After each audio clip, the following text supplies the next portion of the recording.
திருவள்ளுவர் நமக்கு எத்தனையோ அற்புதமான பொக்கிஷங்களை திருக்குறளா வாரி கொடுத்திருந்தாலும் அதில் நம்ம எல்லாரும் நம்முடைய மனதிலே நிலைத்து கொள்ள வேண்டிய ஒரு குறள்னா அது அடக்கம் அமரருள் உய்க்கும் அப்படிங்கிற இந்த ஒரு குறள், இந்த ஒரு வரி.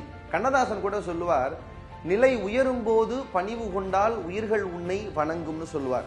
நம்ம வாழ்க்கையில எவ்வளவுக்கு எவ்வளவு மேல உயர்ந்து போகிறோமோ அவ்வளவுக்கு அவ்வளவு நம்ம தாழ்ந்து நம்ம எந்த அளவுக்கு பணிவா இருக்கோமோ அப்போதான் இந்த உலகம் நம்ம வணங்கும்னு சொல்லுவார். இதுக்கு ஒரு பெரிய எடுத்துக்காட்டு ராமாயணத்தை தமிழிலே தந்த கம்பர்.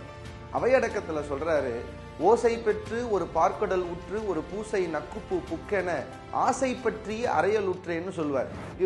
ஒரு பெரிய பாலால இருக்கிற ஒரு கடலை ஒரு சின்ன பூனை நக்கனா எப்படி இருக்குமோ அப்படித்தான் நான் ராமனுடைய இந்த பெரிய காப்பியத்தை நான் எழுத வந்திருக்கேங்கிறது எவ்வளோ பெரிய பணிவு.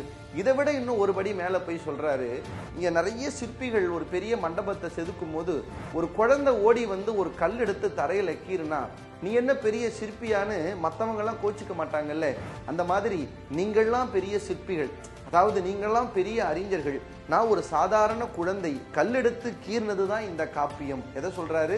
10,000 கவிதைகளை முத்தாக அள்ளி தந்தன்னு கண்ணதாசன் சொன்ன 10,000 கவிதை தந்த கம்பன் இதை சொல்லுகிறார்.